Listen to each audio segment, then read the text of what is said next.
Hello, this is eshing1 from BCS Asset Management, looking at three aspects of stock markets today. We're going to look at stocks, we're going to look at bonds, and we're also going to look at commodities and foreign exchange. So three key market trends. So if we look at stocks first of all, how much more easy upside is there? The answer here on page 4 looks to be not very much when you look at the MSCI World Index. We have 2% to go after a 10% strong rally since the middle of October. So it would seem we're going to hit resistance at around 435 on the MSCI World, and likely we will not break it first time because this is excuse me, because this is rather unlikely.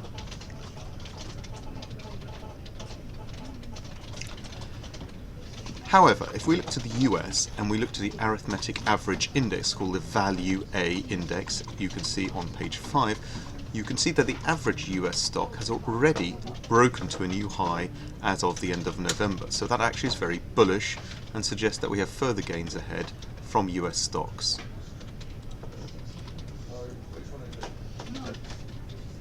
Where would we look? Well, there are three sectors in the US which are in particular very strong.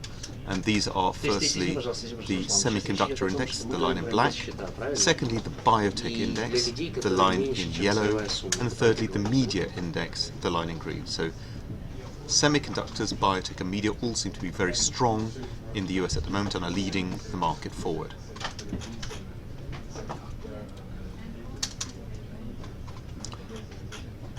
What worries me a little bit, and why I don't think there's much more gain to be made in the short term, however, in stock markets, is the low level of the VIX volatility index. Here you can see it has already retraced from a high of 26 in October, now back down to a level of around 12. Given that the historic low was between 10 and 11, it suggests there isn't much further that volatility can fall. This doesn't mean that stocks can't gain, but it does make it more difficult. A second point which makes me a little bit concerned is the extreme bullishness of US retail investors. Here we have the AAII Bull versus Bear index, and as you can see, people are very bullish at the moment, much more bullish on the stock market than average, and usually this is a good contrarian signal, and that suggests that maybe there is a stock market correction coming because people are already so bullish. So that's a little bit concerning in the short term.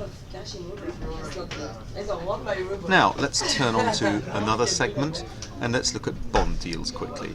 As you can see here on page 10, we have three different bond ETFs of long government bonds.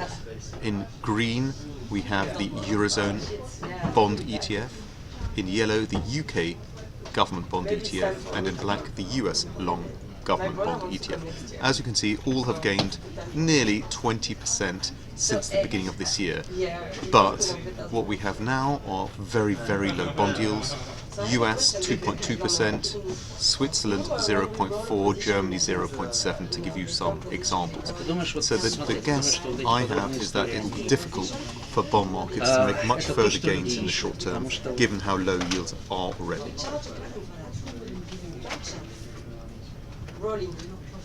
There is some suggestion on page 11 that commodities may be bouncing. Certain commodities such as gold and silver, for instance, are showing some resistance already. And this somewhat lies in opposition to what we see on the currency side, which is that this is, on page 13, we see the US trade-weighted dollar index. And we can see here that the US dollar against its trade-weighted comparators remains extremely strong in a very strong uptrend.